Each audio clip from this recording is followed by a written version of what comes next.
Welcome to the 8th video in this series making a 2D racer in Unity. And this one what we're going to do is give the CPU cars the ability to drive around the track by following our waypoints. So we left the end of the previous video at a state like this with the game running and we have our waypoints on our spline. We also in the previous video deliberately left a gap in the spline here, which is effectively going to be our starting grid. The reason for leaving that gap was so that the CPU cars can pick the first waypoint on the track builder's list as their first target to navigate to. Now, if you're sitting there wondering, well, we could have done this without a gap and then written some vector maths to find out what the next waypoint is ahead of us, according to our position that we're starting in, you're quite right to think that. And in fact, when I originally prepared this series, that's exactly what we were going to do.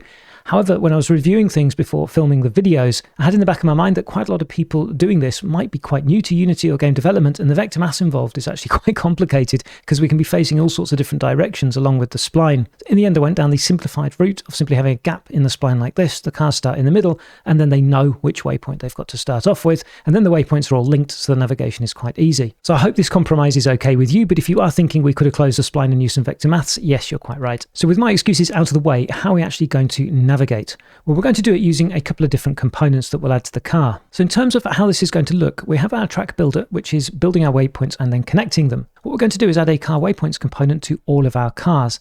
That is going to keep track of what the next waypoint is that we should be navigating to. It's going to do this by being passed from the track builder the full list of waypoints in an initialize function. When it gets this in the initialize, it's going to set a current waypoint property as the first waypoint on the list.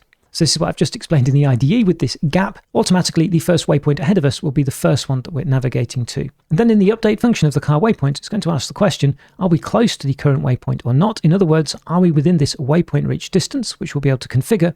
If we are, then update the current waypoint, the one we're navigating to the next waypoint. Remember from the previous video, these are all chained together, so the next should be pointing to the next one along the track, and the final one will point to the initial one. Once we've set these up, we'll then go and verify things are working in Unity by using a little debug targeting sprite and actually our player car movement. So we'll steer ourselves along the waypoints and hopefully see the targets being updated. Once we're happy that's working, what we'll do is create a CPUCarMovement component that can then go on the car as well in the place of the player car movement. That will grab itself access to this CarWaypoints component, and then each fixed update it can invoke move towards target and simply rotate and move towards the current waypoint on the waypoints. So the CarWaypoints component has the responsibility of keeping track of what the next waypoint is we want to navigate to, and then the CPUCarMovement will simply move towards that. So back inside the Unity IDE then, what I'm going to do is select the root of the hierarchy here and just make a new game object, and I'm going to call that target sprite. And then on here on the right hand side we can add a component. And here we want to add a sprite renderer to this one. And this is literally going to be for a little bit of debugging. So I'm going to click the little circle here, find our dot. Then in the sorting layer, we can go down to effect here so we actually see it. Now it's a little bit big, so let's link that together on the scale and just drag this in a little bit so it's smaller. Then hit the color here and we'll make this a red color. So we'll see this overlaid on top of our waypoints updating as the target updates. So I'll close that down. Now we can create our components. So in the car, in the scripts, and then the car here, right click, and I'm going to create scripting and mono behavior script.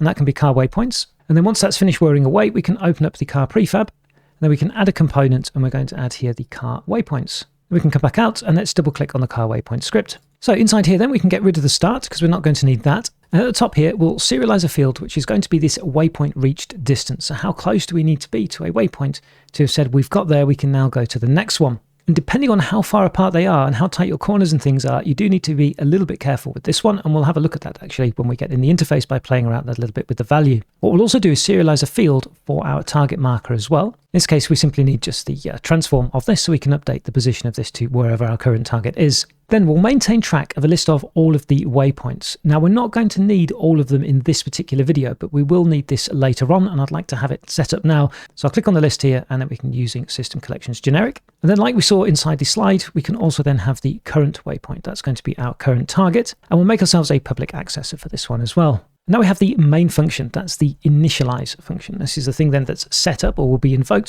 from the track builder when it's finished setting up the waypoints. So we take in there a list of the waypoints. And inside there then we set our all waypoints to be equal to these waypoints. And then we're going to set our current waypoint to be equal to our waypoints, and it'll be the first one on the list. Now we are making the assumption that we do have some waypoints by this point. Otherwise I think the track builder won't be doing anything anyway. And then initially, let's add a debug log in here as well. So we can see car waypoints initialize, and then we can see what the actual current waypoint is. And when we've done that, let's also position our marker as well. So we'll write ourselves a new function here, private void update marker. And here we'll check whether we have this assigned, because it's really a debugging thing, so we can just take it out if we don't need it. And if it is assigned, then what we can do is get our target marker, and we'll set that the position is equal to the current waypoint.position. And last but not least, we can invoke this then after the debug log, or we'll do that actually before the debug log, and we should see the marker sitting on the first waypoint. Now, before we do the updates and changing of the target, what I'd like to do is make sure that this is working. And to get this to work, we need our track builder. So scroll down on the left-hand side to track and track builder. And after we've finished building and connecting our waypoints, what we can do is initialize any of our CarWaypoints components that exist in the game. Before that though, what we'll do is we'll actually add in a little bit of a check that we actually have some waypoints. So we'll say that if the count of the waypoints here is 0, then we're simply going to log an error. So we get some red text and we know that we don't have any waypoints. Otherwise, we're probably safe now to actually get hold of all of the CarWaypoints and initialize each of them. So we'll make a new var, which can be all CarWaypoints. Then we can set that equal to find objects by type. Type will be our CarWaypoints. Then we need the sort mode as well, which will be the find object sort mode none. So now we should have an array of all of our CarWaypoints. So we can loop through each of these. So we'll say then a for each loop. We'll say var, and I'll call this CW for CarWaypoint, and that will be then in our call CarWaypoints. Then we can get our current waypoint dot, invoke the initialize, and send in then our waypoints. So what should happen now, all being well, is that when we run the application, we should see a red dot on the initial waypoint. That will be because we've sent our CarWaypoints component to the waypoints list. Inside the initialize, it's set up the reference, it's set the current waypoint to be the first one on the list. We've updated the marker, which should then move the target marker to the position of the current waypoint. So back in the IDE, we're getting a warning down here that we're not using the waypoint reach distance. Don't worry about that, we're coming to it. I'd like to first of all just make sure that this is working okay. So selecting our car then on the left hand side, let's click the dot here so we can get hold then of our target sprite. Then we can run the application.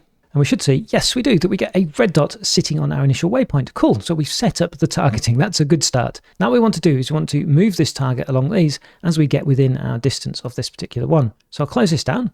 Let's go back into the code. So we do this check then inside the update here, so each frame. The first thing we'll do is check whether we have actually a next waypoint to go to. We should do, but in case we don't, then we'll just return. Otherwise, what we can do is make a new float, which is going to be our distance, and we can set that equal to then the vector2.distance. And that'll be the distance from the current position we're in and the current waypoint's position. So our transform.position and the current waypoint.position. Then we can ask ourselves the question, if the distance that we have here is less than the waypoint reach distance, then we'll update our current waypoint by setting that equal to the current waypoint.next. And finally, what we can do here is also update our marker, so we should see then the target sprite jump. So let's drop back into the IDE. And then back in the IDE, after it's finished whirring away, with the car selected in the scene here, let's add a component on type player, and we should find the player car movement here.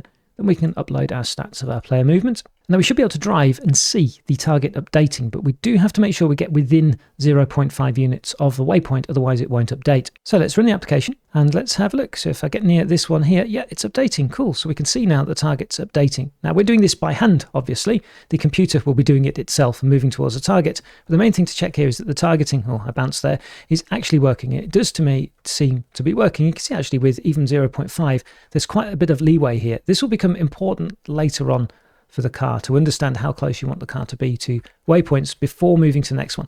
The reason that's important actually, in fact, I can close this down and show you this. If we go to the track and the track builder, we have an interval here of 0.6. Let's make it exaggerated again with 2 and then go back to the car and set the waypoint reach maybe as 1 here. And actually, no, let's really exaggerate this. Let's set this actually to 1.5 to make sure we can demonstrate the effect. So running the application then, hopefully you're going to see that things are going to be a little bit broken now. And this is important to visualize when it comes to setting up the computer. So we can already see here that we've already moved on to the next target. So if we imagine with the computer navigating, which is going waypoint to waypoint, the high skilled ones will be quite accurate. The low skilled will be all over the place.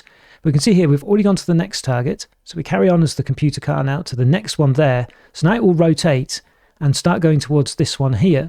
And as we get close, it's now gone to that one. The car will rotate and it will just basically hit the wall here. It can't get past around this corner. And that's because the waypoint reach is simply too big. And the waypoints themselves are also quite spread out. And we'll see the effect also here as well. There you go.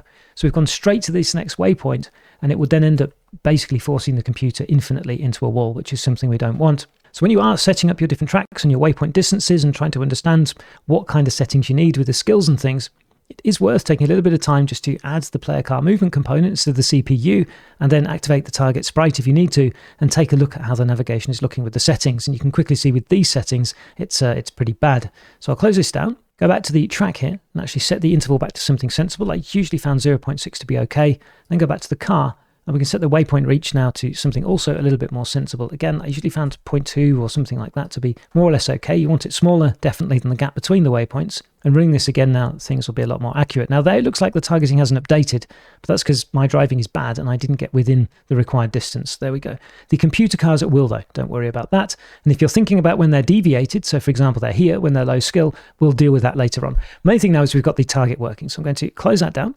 So now we know the targeting is working. What we can do is work then on the computer controlled movement. So for this, on the right hand side, I'm actually going to remove the player car movement component because we don't need it anymore. And then we can add this CPU movement component. And let's do this directly here. So we'll click add component, new script, and we'll call this then CPUCarMovement.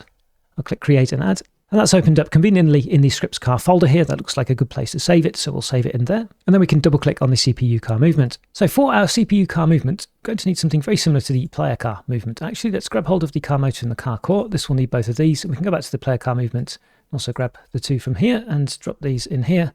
And then in the awake, we can pick these up. So go back to the player car movement and grab the awake from here and drop this one in here as well, instead of the start, because we're not going to need that. We can remove the update from here as well, I think. And then we're also going to require the car waypoints inside here as well, so it can actually navigate and find out where it's got to go. So we'll grab in this and also add in the private variable and add it into the awake. And then it's a matter in the fixed updates for every physics frame of driving the motor, just like we're doing with the player movement. What we'll do here though is first of all check whether we do have a current waypoint, because if we don't, then we'll just simply return and sit there, so we'll know very quickly that something's gone wrong. And if we're not in the driving state on our core, also then we simply want to return from here. We might be bouncing or later on slipping. Otherwise, what we can do is move towards our target, and we'll write ourselves a separate function for this because we'll end up with a little bit of logic inside here. Initially, I'd like to keep it actually quite straightforward. So what we want to do here is we want to rotate to face our current target, and then we also want to move then with a certain velocity towards that target. Now, talking of velocity, let's actually serialize a speed field at the top here. So we've got something we can tune inside the inspector, and that's set to 0.5. It's really slow to start with, but we can fiddle around with that inside the inspector. Let's go back down then to the move towards target. So inside here then, we'll grab hold of our motor, we'll set the velocity. Then just as we did with the player, then we can then move forward with time.fixedDelta_time. Now, as it is, that won't actually go towards the next waypoint because we're not rotating. So we want to, before we move, rotate.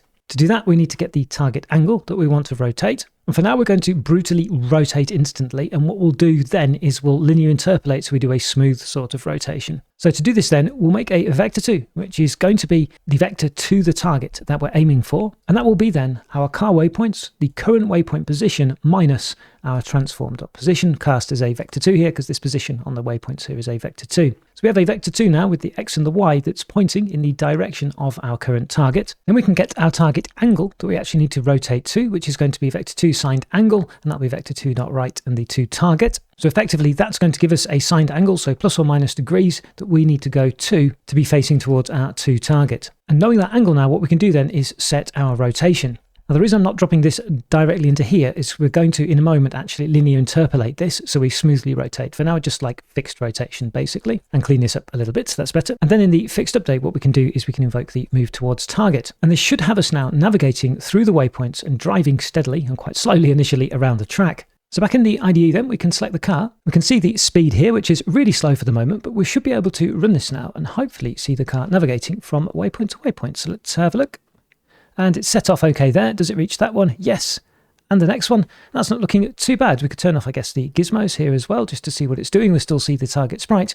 But we can now see that it's going from waypoint to waypoint. And you'll notice that it's rotating instantly there. What we could maybe do here is increase the gap slightly between the waypoints. So we'll put an interval of 1 and see if we can get away with that. And I'll go back actually to the car and maybe increase the speed a little bit here to 1 maybe, and run this again. And what we'll see now is probably quite a jerky sort of interpolate or angle change, let's say, when it's going between the waypoints here. You can definitely see there on these ones on the corner here. Yeah, it doesn't look like it's really steering. You can definitely tell that it's navigating from waypoint to waypoint. So I'll close that down. I'm going to get hold of the target sprite actually and just reduce the scale a little bit more here. I think maybe down to 0.14, something like that. It was a little bit too big. So what we'll do then is jump back into the code and let's interpolate with a little bit of steering strength so that it rotates to face the next target, and the effect then should be a lot smoother. So back inside the code at the top here then, we'll add a steering strength into here, which I'll set to 6 to start with. That might actually be a bit low, but again, we'll have a look at the effects when we do the speeds and the steer strengths inside the game. Then we can interpolate our angle down here. So rather than set the rotation directly like that, what we'll do is we'll get a Z, which will be a lerp angle. And here we're going to be lerping from our current rotation, which will be our transform Euler angles and the Z. We're going to our target angle. And then here we'll use our steering strength and we'll multiply this by time fixed delta time, which you can take from down here. And this has the effect of us basically easing towards the angle. So the more the frames go, the closer we get, the slower effectively we'll steer towards the target. And then what we could also do here is what we did with the player car movement. If we scroll down to, where are we? The fixed update here, we have the float dt saving the fixed delta time. Let's do the same thing here as well to be a little bit consistent. So we'll grab hold of the dt here. Then we can replace that with this, and we can replace that as well. All right then, so we should now be following our target and also nicely rotating. Or it would be anyway if we replace the target angle with the Z here, so we actually rotate by that amount. So let's jump back into the IDE. Then back in the IDE, if we go ahead and run the game with a speed of 1 and a steer strength of 6, we should see quite an improvement in the way it's behaving. Yeah, I could already see that it was quite a bit smoother. And the important thing is around here, the waypoints are quite far apart, so still will be a bit of a jerk, but the main thing is it's able actually now to turn more smoothly. So what we can do is improve this effect already by going to the track and setting the waypoint interval to something more realistic, say like 0.6. So if we run this, we should see now a lot better behavior because simply we've got more frequent waypoints, so it's much smoother. Yeah, it's already quite a bit smoother in the steering here. Now it is going very, very slow. In reality, they'll be going actually a lot faster in the game itself. So if we select the car and turn the speed up to something more realistic, say like 5, if we leave the steer strength at 6, you're going to see quite a funny effect. It's probably going to spin maybe even around the first waypoint and not actually make any progress at all. Oh, it did there. That's okay. There we go. Okay. So what's happening here is it's going so fast that it can't turn fast enough with the steer strength to actually make it close enough to that particular waypoint here. So to mitigate this, what we need to do is we need to turn up obviously the steer strength, or what we could do is we could actually set the distance from the waypoint. Where are we? Where do we set that one? Here, the waypoint reach distance to something, let's say, that's higher. So we'll set this, say, to 0.5 here and run this again. And it might well reach them, but it could now, because of the steering strength, actually crash a lot of the time on the edges around tight corners, let's see.